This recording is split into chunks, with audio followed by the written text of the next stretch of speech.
now. Sure.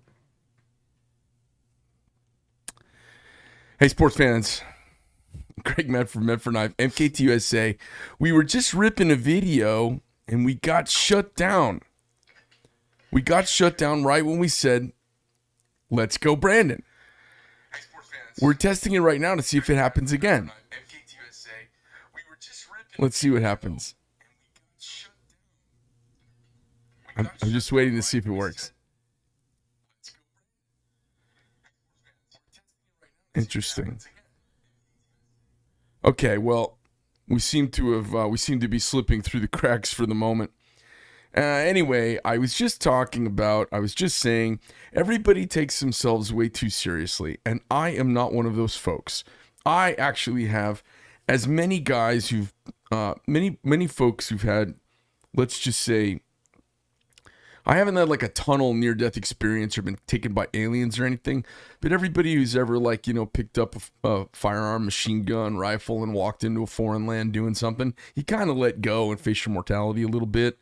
I've crashed an airplane. I've had some engines blow up on me in flight over the highways and byways of America, and you kind of have to make some peace with yourself. So one of the reasons I'm so willing to just be authentically me with all the layers pulled back for you guys is I kind of don't give a shit, because I think most of what we all think and say doesn't mean that much. We're all just full of shit. We don't amount to a beer fart in a windstorm, and when you're dead, some people who love you will miss you for a little while, and then they kind of step over the body and clean the dust off their boots from the grave, and they just kind of get on with life. So we're here for just a moment. We impact the people around us a bit, and when they're dead, it doesn't really, most people don't know you beyond one layer of knowing you, and I just have a kind of gallows humor about life. I see the absurdity of it all. I think of the comedian from The Watchmen. He says, it's all just a big fucking joke. You know, we know how to fix our country, except we see the ruling class that we've elected flushing it down a toilet. We know who the bad players are, except you see the government interacting with them and allowing them to bring their products in the United States, robbing from all of us. We know these evil companies that you guys are watching me on right now are fucking with the whole system, and yet we have to participate because, frankly, it is the new town square. You know, YouTube is the town square. Facebook is the town square. You can't go down to the river away from the town square to tell everybody what you just saw happen. You got to go to the town square. So we've given these people a public charter. We've given them a government protection so that they are free from liability and they can do what they do online. And in the process, they are now opining into our realities, and they're messing with the river of truth. And the river of truth is the collective drips of information we get from everybody. We collect this big data, and we all kind of know what's going on now. Now, if you watch one place, you don't have a country fucking clue what's going on. But if you watch them all, you see the drips, you start to see the direction, and you can kind of vet it out. Now, I have a tendency to speak my mind, and I say what's on my mind, and I say what I see. And apparently, for a lot of people, they like that. Why do they like it? Well, I think a lot of people were taught to be much more polite by their parents. I think a lot of people learned how to basically not make waves in their life. I didn't. I learned how to make waves. I think a lot of people have a boss. I think a lot of people have a job or work for a company that stifles and curtails them. Or even if it doesn't, maybe they think it does. So they just err on the side of caution. And I have never erred on the side of caution. I ride motorcycles, I fly airplanes, I race cars, and I build knives, and I like jumping out of airplanes. I have kind of decided I'd rather live life and die whenever I die than like cautiously be in a turtle shell and not get a chance to run my little legs, you know? So I say what I say, and I know a lot of people hate my guts and thinks my knives are junk because I'm outspoken. And then there's a whole nother bunch of people who love what I say and buy the knives because of what I say. And you know, I use an Apple product, and I bet you I use Apple products because I like the product. I bet you I don't agree with anybody in the entire executive staff on their worldview. I don't share the same worldview. I think they're a bunch of sissy, protectionist, effeminized, emasculated, soft males, and they can all fuck right off. I wear Nikes because they're the shoe that has the best flare for my foot, that doesn't hurt my back and helps my knees from hurting. Even though they're a company of China, for China, and about China, and it breaks my heart. But I got to be able to walk, and it helps my back. I've tried New Balance, and I've tried Adidas, and I try to. If you get an American-made shoe and it doesn't help your back, you got to do something for your back, and that's what I do. There are contradictions in life, and there are exceptions to rules, but when we know who the bad players are, and we're not willing to say it, I can't remember who exactly said it. You guys are going to tell me down in the doobly-doo, but in order for evil to take place, the only thing that's required is for good men to say nothing. I'll say it again. In order for evil to take place, the only thing required is for good men to do nothing. How do you burn 6 million Jews and 6 million dissidents and 6 million people that Hitler don't like, didn't like, doesn't like? How do you do it? Have good men sit by and be quiet and not make waves. That's how you do it. How do you kill 1 billion people over the course of the last 75 years under socialism? How do you do it? When good people sit quiet. The most important thing is that good people have pitchforks and firearms. And when the government gets out of line, we check the government. Last I knew, there were no individuals out there who've committed genocide. It's been governments. So that we know this. It is a truth. It is a universal truth we hold to be self-evident. Not only are all men created equal, but all power governments will become tyrants. We know this to be true. It is in the founding generations' documents, and they cite it over and over and over again. And they wrote one of the world's most amazing documents, and the entire document is acknowledging they need to form a central governing body and to check its power. That's the whole document. And that which is not enumerated directly to the federal government goes right back to the states, the republic. So, I speak my mind, wear my heart on my sleeve, I gibber my jabber, and I get on the news, and apparently I'm offensive to the news. I said I had a FJB hat on, and they made me put a stick. They said I need to take the hat off. I said, I'm not taking the hat off for you guys. So I put a Trump sticker over the L, so like Trump, Joe Biden. I thought it was kind of cheeky. And by the second segment on my shirt, it said, get in, loser, we're doing some freedom shit. And they made me put, and that somebody had read in this blood script that shit was offensive. So I put a little Trump face over that. So I had a little Trump sticker, and I had a Trump sticker. And at that point, the news guy, he knew. He was like, oh, okay, I got like a prickly dude on my hands. And I was also done with these sons of bitches because, you know, they play like they're conservative and they play like they're for the people. And they're a bunch of self-serving, they're a bunch of lackeys. And they're censoring themselves and everyone else under the cause of offending no one. And I think news people need to be ballers. I need more people to be ballers in my culture. So I said at the very end, I said, and he said, hey, and he turns to me, he goes, and Greg, could you tell us where people can get your knives? I said, absolutely. You can go to medforknife.com, and don't forget, let's go, Brandon. And you would think that I just pulled down my pants and it started to make a mess on the floor. They jumped up and the camera turned off and he was all frustrated. And so what's funny is that was like 2 weeks ago. And for the last couple of weeks, people have been mentioning it to me. They've been talking about it. They've been texting me. I got two people mentioned it to me yesterday. One at Costco said, man, when's your next episode coming out? And I was like, oh shit.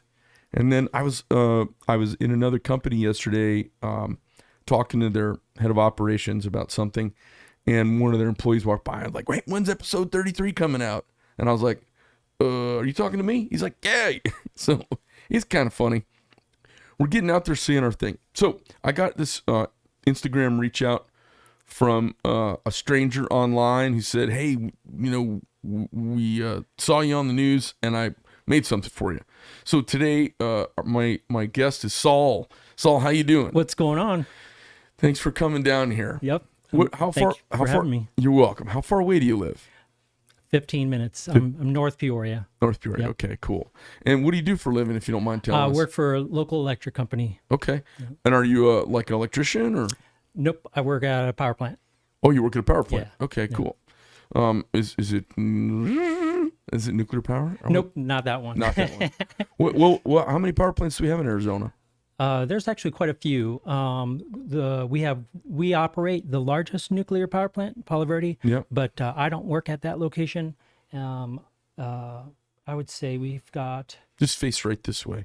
about maybe eight major ones. Are they oil or coal? Gas, Natural gas? with some of those being coal or coal. Okay. Yep.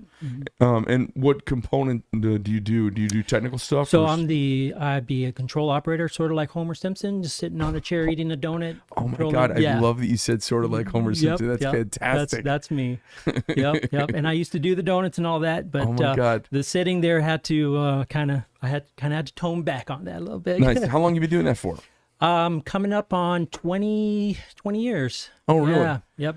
And where'd you grow up? I'm originally from Hawaii. Yeah. Yep. And then my dad was in the Air Force, so we traveled.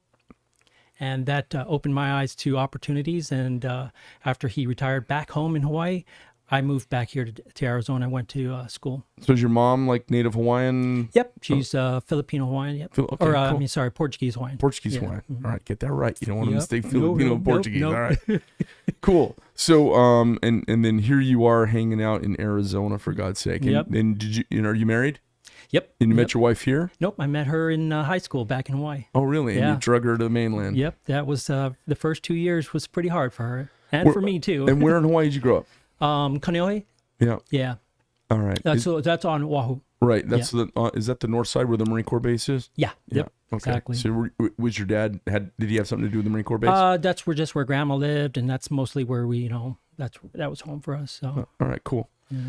Is that where the Chinaman hat is? Yep. The rock Yeah, formation exactly. there? Yeah. Yeah. Okay. You know, I was there a few years back and ran into that gal who has one arm, the surfer girl. Oh yeah. Yeah. Oh okay. Yeah. Yeah, we met her there. She's real, I real forget her nice. I name, think but she was yeah. 6 inches taller than I was. I was like, Okay. Jesus Yeah. Christ, look at you.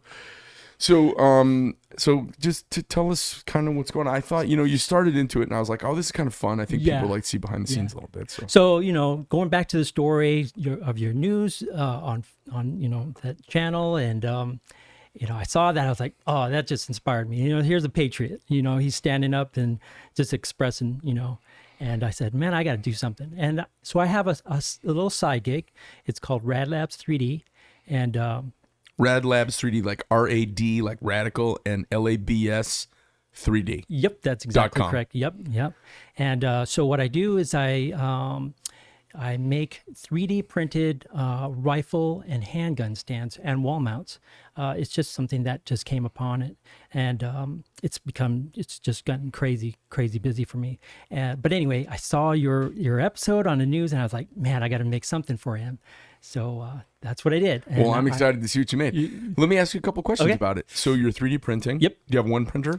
I have 6 with 2 more on the way. What kind of printers are you running? Creality, the CR10S Pro, and the CR10 V2s. Well, listen, when we wrap up, would you come take a look at ours and give me some advice? Because Okay. we've been using a 3D printer. We like to, when I draw up new stuff and we make it in SolidWorks, Sure. we kind of like to print it up and just Sure. lay it in hands. You're like, oh, yeah, this is Yeah, cool. Or no, I wish yeah. it was a little bigger. You Yep. know, It's a lot kinda- cheaper that way too. It's really fun, too, like just to see something come to life Yeah. like that. So do you do anything else besides these gun stands? That's my main thing. But I've had people ask me to do little things, masks for Halloween, or stuff like that. But nothing. I don't really create too much other stuff. And then what's the plastic? Is it PVC? So initially PLA, but now I do PETG because Arizona's too damn hot for the other stuff. What's it called? PETG. What the hell's that mean? Yeah, polymer something. I don't even know. All right. And then it's funny. I was thinking like, I was getting into 3D animation a while back, and I was thinking like, I started this comic book, and I was thinking about. Did I see the comic book out there? Yeah. On the, oh yeah. I was Yeah. like, oh, this is pretty cool. He's holding a knife, and I was like, oh, It's a Praetorian. Yeah, that's that's our first. That was the first comic book we put out. so cool. So I was gonna take the characters and like model them up in 3D and then print them out. I thought it would be kind of cool, you know. So, anyways, so you're here, you're Homer Simpsoning it up at the power plant. Yep. You got your baseline covered there, and Yep. then you got a side hustle because Yep. you've been watching your Instagram videos and it's Yep. got you all squared away. Can I ask you what you sell these things for? They range anywhere from it can be a wall mount to whatever, but anywhere from 25 all the way up to 200 something dollars. How long does it take to make one? The average stand is about 15 hours. Of printing. Yeah. Okay. And then how long does it take? You do you draw them up in a CAD program or something? Yeah. What do you draw them in? Tinkercad. No, nothing wrong with that, man. No, it's not. And I know I need to. I know I need to force myself to learn something else, and I'm trying to, but I'm so busy. But I know I can really improve what I already have. So, but that's I think it's cool. goals, So how many? You mind telling me how many a week you make? I mean, you're gonna have 8 printers going. Yeah. I could be making an average about maybe 6 to 8 per week. Yeah, I mean, it varies, Okay, all right. Sometimes it slows down, and Yeah. like right now, I've got 2 printers running. Those are 3 days for printing what I'm printing on there, and it's basically a 3-tier rifle stand. But it takes them 3 days to print them. Are you able to kind of, is that after you got it set up, can you kind of set it and forget it and let it rip on Yep, its own? You exactly. Don't have to tend it. I went to celebrate my brother-in-law's birthday in Vegas. We left Sunday. I set 2 printers up, and I came back and they just got done. Oh, that's nice. Yeah. So, yeah. We call that lights out manufacturing and lights out unattended manufacturing. We really like that kind of stuff.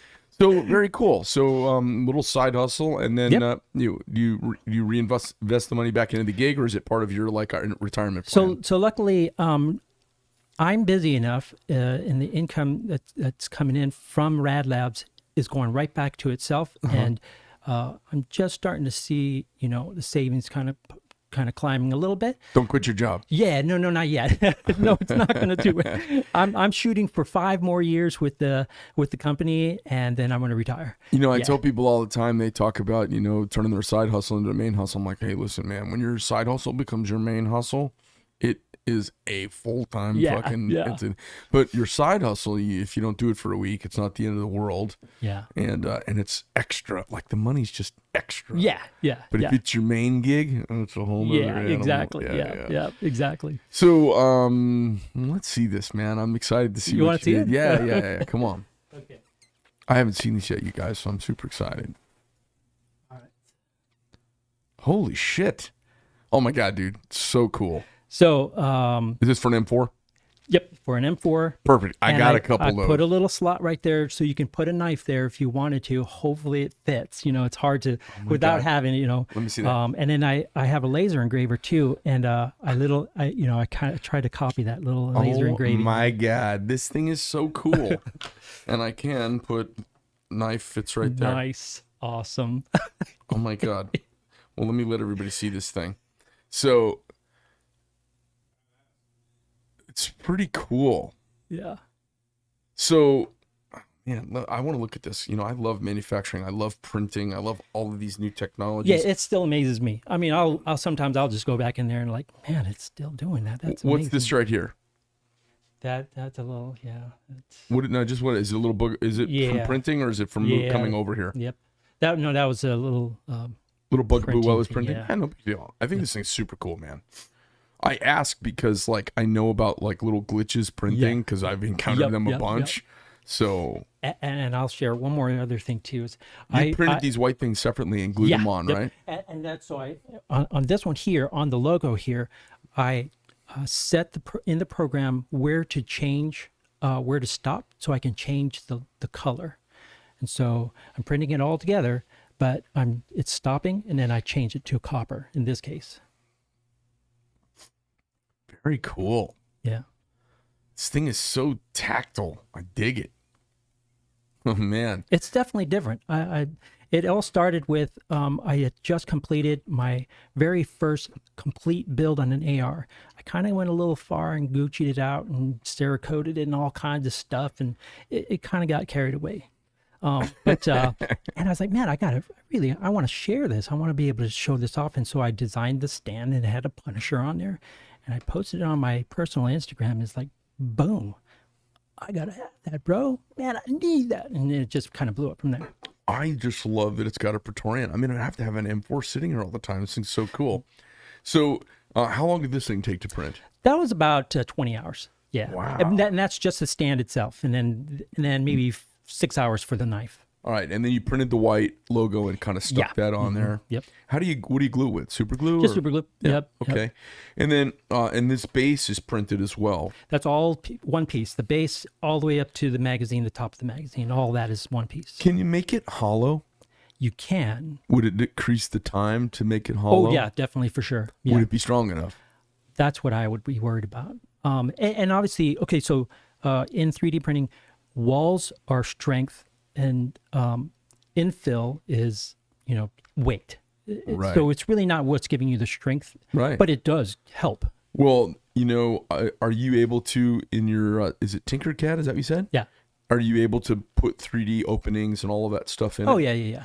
I think the thing with hollows would print in a quarter of the time. Oh, yeah, for sure. Yeah. And there's other ways. I've actually been able to increase my print time by just making some other settings. Yeah. So it probably previously to this, that probably would have took me about a full day. Dude, I like it, man. It's super cool. Yeah, I think this thing's gonna be great with a rifle sitting on it. Yeah. Man, I'm just trying to take it in. I was thinking about where do I put this so it's got the cool effect. Definitely on my desk. This thing's neat. It's neat as hell. Well, I really appreciate it. Yeah, Thank you so much for bringing it No, down. I appreciate you and putting it out there, FJB and Let's Go Brand. I mean, people love hearing that stuff, and it needs to be said. It needs to be heard. It's funny. It's like I've been critical of presidents and administrations. I'm not like a monolithic conservative. I want to pick who's best for the country. Sure. And when I just haven't been voting Republican my whole life. I've kind of meandered a little left of center and moderate when I was young. I think I voted for Clinton. I think that was the first time I could vote. And then I voted for Bush. And then what happened after Bush? What came after him? Was that Obama? No. No. Bush, Clinton, Bush, Obama. Yeah. I believe that's what. Oh, it was Bush, Clinton, Bush. That's what it was. Yep. But Bush 2. Bush, Clinton, Bush 2. Yep. And I didn't even vote for George Bush 2. I didn't like him I didn't like him. Yeah. And I'm sure he's a nice fellow and everything. He just didn't click with me. Didn't resonate. And I abstained from the presidential that year. He was going up against Was it Dole? Dole. Yeah. I think it was Dole. And I didn't vote for Bob Dole. I hated Bob Dole, but I couldn't do the lesser of two evils. Yeah. I was like, at that point, I was like, look, if you guys can't get your shit together, you don't get my vote. Yeah. So I voted the down ballot, and I didn't vote the top. And then Obama came along, and I was kind of like, I voted for him out of pure racism. I was like, let the black guy in. We've been screwing shit up for 250 years. Let a black guy run things, and then you want to run it? Let's see. Yeah. And so then he came in and ran it, and I thought he was absolutely what I expected. Completely unprepared for executive leadership and running the country, and had zero good vision. But I was like, you just get it over with. Right. Get it done. Yep. Pull the Yep. Band-Aid off. Totally. You know what I mean? Totally. Then the second time, I was like, fuck that. We did that. That's fucking enough already. And then I guess that's Yeah. And I didn't win on that Yeah. one. And then we had then we had 16, and in 16 the day Trump announced, I was walking around going, he's gonna win, he's my guy. Yep. I don't think he cares. And I had I just thought he was gonna pick the Supreme Court, and he was gonna be entertaining, because at least if they're gonna be shitty, at least they'll be entertaining. Right. Yeah, exactly. And then he did what he did. Yes. At every level, I was like tickled to no end. I was like, the caliphate down, oil prices down, Yep. forcing Europe to pay their fair share, the prescription drug prices down. He went after China. He went after pirated goods coming in the U.S. He went after subsidized shipping. He went after foreign steel coming into the U.S. market. I mean, that's off the top of my head, and I'm fucking nobody. Yes. It went on like that for 4 years, and then the election happened, and I was sitting, and then, of course, coronavirus hit, and I was like, I don't believe what's happening. Yes. So we can't talk about the election because I get kicked off YouTube. Yep. It turns out I think the bottom line is you have to win big enough that all of the little thumbs on the scale don't add up to reversing the will. Yeah. So he just didn't win big enough. That's it. And then you look at what's going on now. I'm actually almost okay that this has happened. I have to find some way to get through the day. And I'll tell you what I mean. I feel like everyone's watching really close now. Like the next election, there's going to be everyone standing around like this, tapping their foot on the floor with their cameras out, filming stuff. And I actually think it's good. I think I had a guy running for Congress on earlier, Kelly Cooper, and he said what did he say? Antiseptic light, the things being sterilized by the light, the truth coming out. The dirty gets cleaned up by the light. So I think everybody's looking really hard, and we've always just assumed that our votes just all worked out and they were all fair and honest, and I think that maybe not is always the case. And so now everyone's looking really hard. Yeah. I think a skeptical electorate is not a bad electorate. I think they're eyes wide open watching. Exactly. You watch the news at all? Very rarely. If you do, what do you watch? Local news. Yeah. And everything else I just get off from somewhere else. How do you get informed? You guys are clearly, it sounds like you're Trumpers. Yeah. Okay. Yep. So how'd you end up a Trumper? I mean, you're Hawaiian. The Hawaiians are crazy lefty out there. I don't know what the deal is. I'm so disappointed. Yes, but yeah. Did you say you're disappointed in Hawaii? Yes, but it doesn't surprise me because that's the way they always have been, and by now it's so corrupt. There's very slim chance of things turning around there. Yeah, Hawaii is such a weird thing. You've got all these people that have this kind of like island spirit, and they want to do their own thing, and they want to be at one with the water and all that, and then they're total kind of socialists. It's mind blowing. Yeah, it is. And you'd think they'd all want to like kind of carry guns. They've been attacked. I mean, it's the only mainland America that's been attacked. Yeah, exactly. You'd be like, yeah, we like having guns. If anybody runs through there, they're gonna have a hard time. They'll never do it again. But they're like peaceniks out there. It's really weird. And I'm all for peace, but I'm just like, damn, I'm surprised. And there's patriots there, believe me. There are, but man. Yeah, it's surprising. Disappointing. Yeah, completely. So you grew up right near the Marine Corps base. Did you ever go on the Marine Corps base there? Occasionally, but not so much. We lived for a little while on Hickam. Yep, that Hickam field? Hickam Air Force Base. Over in Honolulu? Yeah, but I was always off base. Hickam's Honolulu, right? Yeah. Yep. I think they've got an F-22 squadron there now. I know they had F-15s for a long time. Yeah, yep. And what'd your dad, you said your dad was in the Air Force? Yeah. What'd he do in the Air Force? He was crew chief. Crew chief? Yeah. Do you know what he was on? In Hawaii, I don't know what he was, but when we lived in Tucson, he was for the A-10s, on the A-10s. Okay, yeah, cool. So A-10's my favorite. It's one of my favorite airplanes Best ever. Definitely my favorite. It reminds me of all those photos I've seen from World War II with P-47s coming back with just big fucking chunks of them missing. Yep. The A-10 would come back with like a turbine missing. No problem. Like a horizontal stabilizer gone. Yep.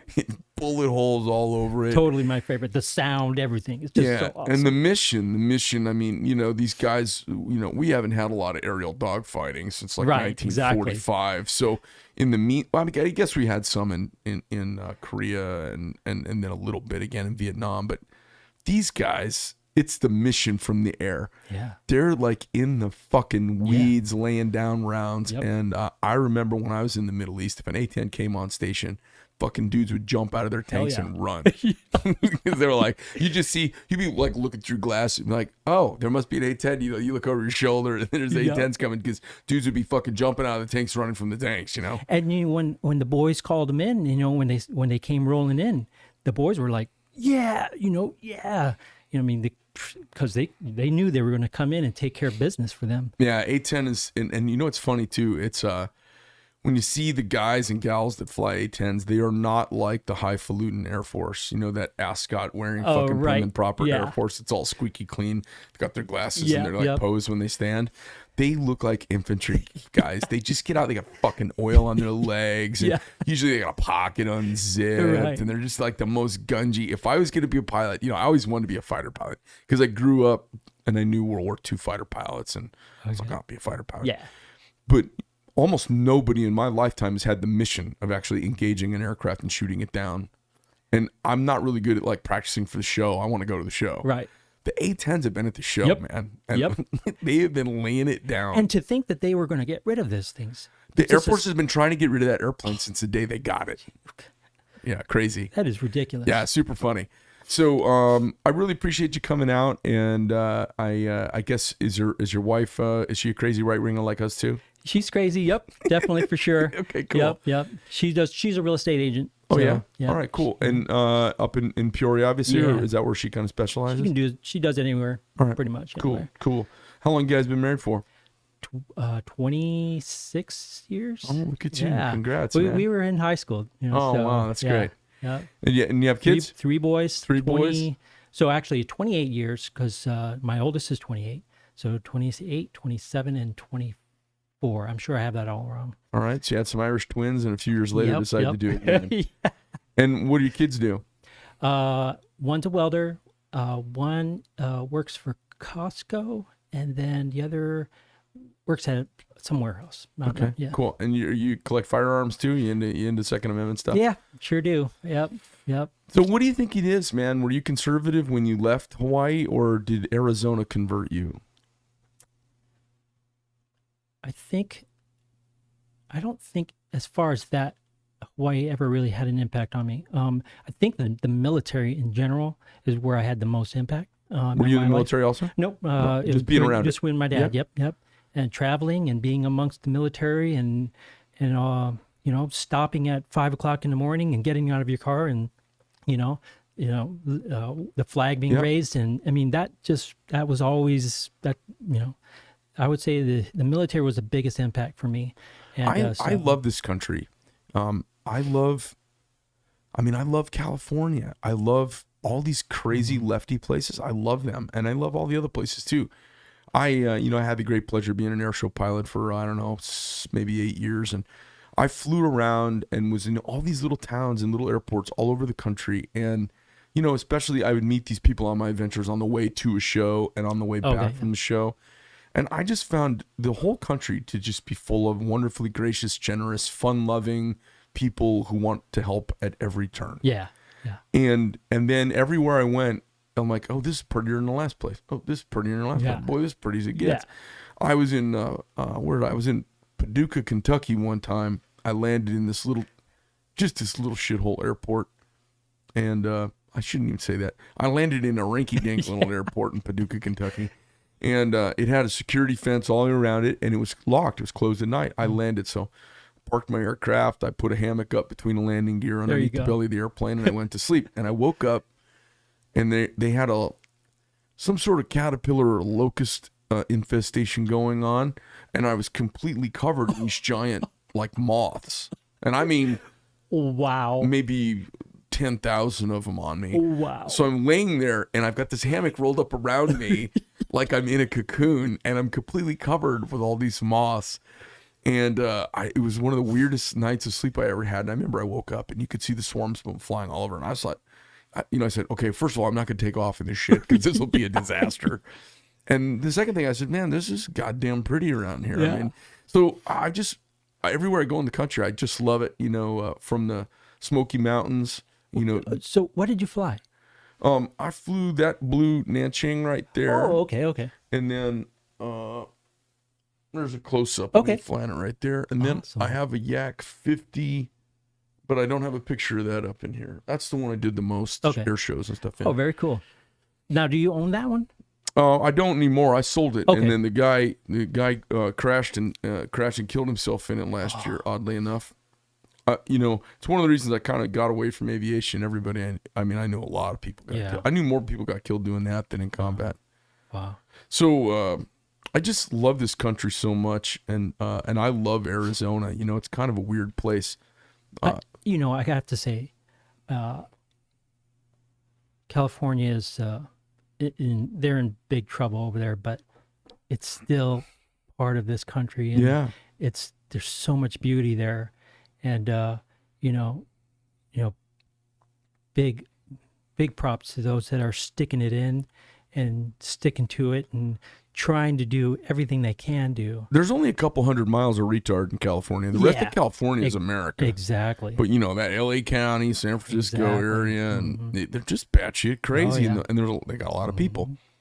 I was thinking about, one of the reasons I like Arizona so much. I mean, lots of reasons I like Arizona, but I was thinking about John Wayne, and John Wayne was really a San Diego football guy, and he was a Southern California guy, and he's known as being this kind of archetypal, quintessential male figure. Yeah.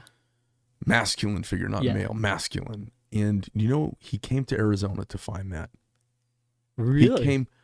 He filmed his westerns here. His clothing shifted after being here. He had a ranch here that he spent his time on Wow. here. John Wayne's masculinity, that is an archetype that affects this country's psyche. He found it here in Arizona. Wow. He didn't find it in San Diego. No. He found it down in Tombstone, and he Yep. found it up near the Indian Nations around the Four Corners. He found it up there in Navajo land. And I think about that, and I think about the dusty, squinty-eyed, tan, scrabble, rough Southwesterners. And it's one of the things I love so much about this place, because it doesn't make sense. And a lot of people still think Arizona's somewhat kind of like that, hey, how is it there? And with guns, and it's the West, is the Wild Wild West, really? So people still have that, perception. I went to school in New Haven, Connecticut for a couple of years, and I remember I shared an apartment with a couple of guys. And I remember we would sit out. I had these drug dealers that were crack dealers that lived right next door to us. Awesome. And they were these Dominican and Jamaican dudes. And I would always, on the way home, I had worked in this pizza restaurant cooking. And I would come home and I'd always bring a 6-pack of Red Stripe beer. And I would give it to the guys. And they were always sitting on the porch doing their business. And I would always bring them the beer, and there was always this banter back and forth. These dudes were blacker than 4 feet up a bull's ass, and then cracker white meat, right? And we, I wouldn't say we were like friends or anything, but we were neighbors, and they kind of looked out for my place. Gotcha. Okay. Gotcha. So I would bring them beer, and we would always talk a little bit. And I'm like, all right, you guys, keep the gunfights to a minimum. Yep. And then I'd walk in. They always cracked it up because, I got this Arizona way I talk, and they're like, what? So I remember in New Haven, I was sitting on the back porch. We would sit on the back porch and drink. It was college guys just hanging out, having pizza and drinking and trying to find girls. And we heard gunfire every night. We heard gunfire every single night. Wow. And not like an errant shot here and there. We heard, and then we would always, we would joke. We would sit around. We had a little score keep going, and we would do the over and under and turn it into a drinking game. Oh, wow. There was so much gunfire, and so this was in the late 80s. So into 1990, there was so much gunfire. We just, I couldn't believe it. Now I come from the Wild Wild West, Right. Other than a few times in my childhood at the 4th of July, when everybody used to fire their Sure. guns up in the air, and nobody does that anymore. But in town, everybody used to shoot their guns, and then they're like, "Hey, you can't do that Probably anymore." a bad idea. And it's like they did like, "Okay, we got to have a leash law. You got to leash up your dog now. And by the way, no more shooting guns 4th of July. For God's sake, stop it." My dad used to do it. He'd be like, Right. I'm like, I think about it in retrospect. I'm like, we were a bunch of fucking lunatics. Anybody from back east would be like, "What the hell's going on here?" Yep. But I've never heard errant firearm discharges ever in this town. Yeah. And my business is, it's not awful, but it's not the best area. And then where I live is, it's reasonably nice. But I've lived a few places. I've never heard guns going off here in town. But back east, you will hear guns going off, and they think we're crazy. I know, that's crazy. And then I had friends who come out and visit from back east, and we'll be driving around, or we'll go places, and everybody's, everybody out in my part of town all wave to each other. And they're like, why?